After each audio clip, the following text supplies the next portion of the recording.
Here we are then, another episode on Not Too Grand with the Citroën ZX Volcane, which I'm trying to bring back. Last time we got an MOT on it, this time we're going to change some brakes. And we're going to give it a bit of a clean up as well, make it a bit more presentable, because as you can see, it's quite horrible.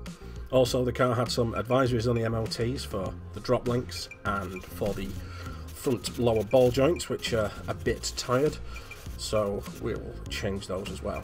This isn't sped up, this is as fast as I go with a wire brush. I just love wire brushing things, it's something I'm very, very fast at. Bit of solvent brake cleaner there to get some of the rubbish off, and then off with the drop links. It took me a while to realise this was a captive nut, but there we go. Sorry, a non-captive nut. So yeah, there we go. Bit of masking tape there, you'll see what that's all about in a minute. There's some shiny bits to go in the car, and that Amol solvent brake cleaner is brilliant. As you can see, the old ball joint wasn't too great. It wasn't split, otherwise it wouldn't have passed its MOT. That was me with the ball joint splitter. Also, when you're doing a ball joint, try and avoid pulling the drive shaft out of the gearbox, because then you get gear oil everywhere, and that's not fun. There we have the new ball joint, new nuts, all very happy. And then we're not putting the brakes on yet, because now it's time to clean. The car is a bit hanging underneath, and getting it down to a base sort of level of cleanliness under there, it's nothing to do with being obsessive or nerdy or I like to detail things. It's none of that.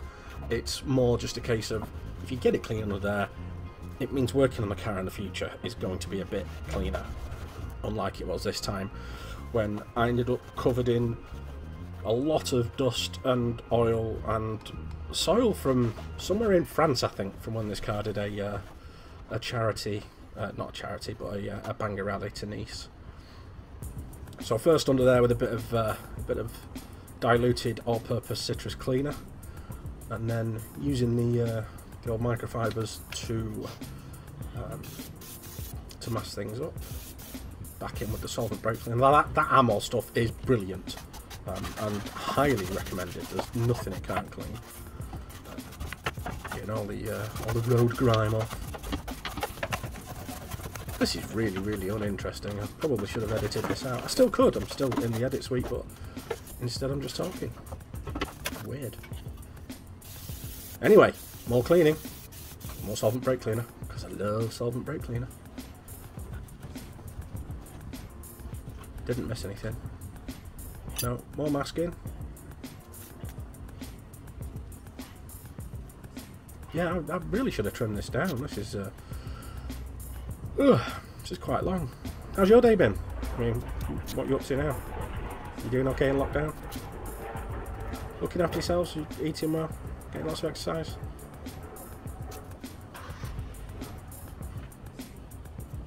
Oh god, what am I doing?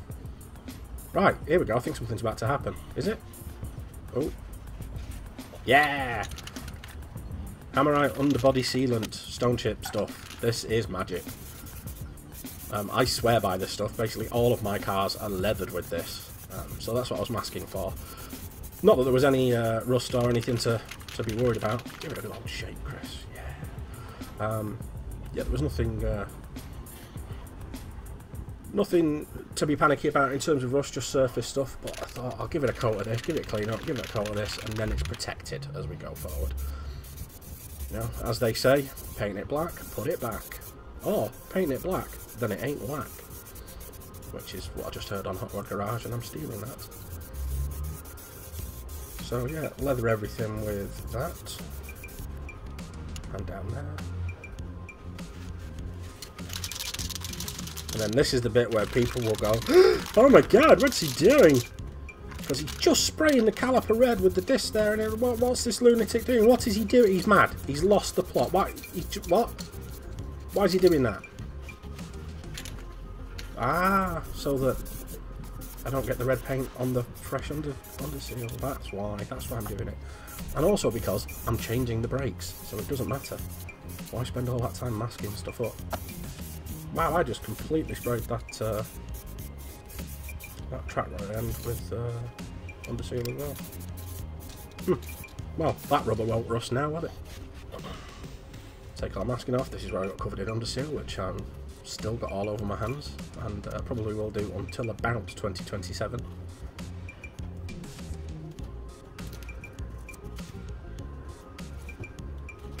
Look, so black and so shiny, it's clean and presentable.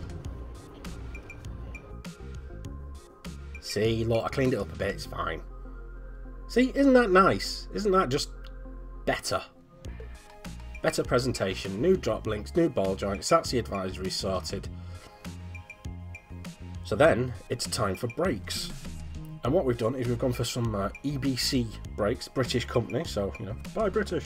And they're GD Sport rotors with a special coating. They've got the long grooves that go out, which expel sort of dust from the pads and any sort of road dirt.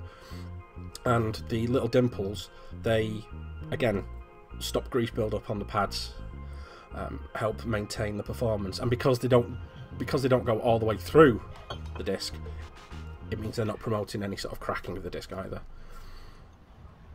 Now what you want to do is put one on, then look at it and go, hang on, this is the wrong side, even though it says left and right on the boxes. Then go and get the right one,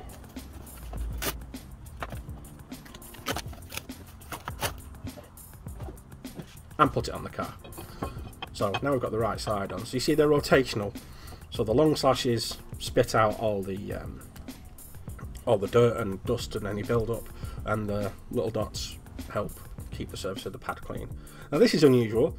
The pads didn't come with copper slip, nor did I have to put any on. They came with those little rubber, they're almost like a bicycle puncture repair kind of thing, but they stick to the back of the pads, and that's what stops them rattling and squeaking. Now they did go on eventually. There was a bit of fighting. I don't need to show you me fighting with it. We can just let this clip end, and then we can do a nice before and an after. What a transformation. So that's the front done. Now all we've got to do is the back and the other side of the front, which I've done, but I didn't film that because that'd be boring. Look at those flames. We really must do something about those. So here's the rears. Those shields at the back are awful. There's surface rust. It's just quite unpleasant. So got new shields, new discs, again GD Sport rotors, yellow stuff pads, and I've had a couple of comments on Twitter, someone getting particularly outraged by the fact I put these discs on my car, saying that they're massively over specification for it. Yes, but he doesn't know, and I've not said what the plans are for this car. It's a car famed for its handling, so we're going to put it on track and we're going to have some fun with it. So in the back, going back to what you're looking at, more stone chip, more cleaning, more protecting. But still need to do that. So new shield on. Everything came apart easily, which is, I'm finding a lot with this car, and it's lovely. It just comes apart, and I don't have to fight with any nuts or bolts or anything not being right, or anything snapping. It just complies. If my other cars could do that, looking at you, Rover, that'd be smashing. So I painted the calipers up again, threw the discs on,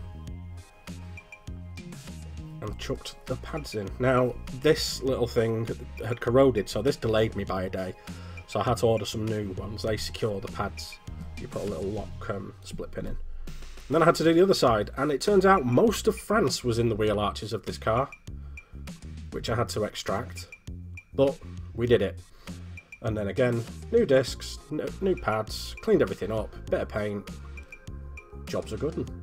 So that's it, all the brakes are done, and it's, like I say, all EBC stuff, which is a firm favourite of mine, British brand, and they do everything for all manner of cars, so do have a look for yourself. There's still work to do on the Citroën, timing belt, clutch cable, and then we can look at sorting out the bodywork. But those are all for future videos.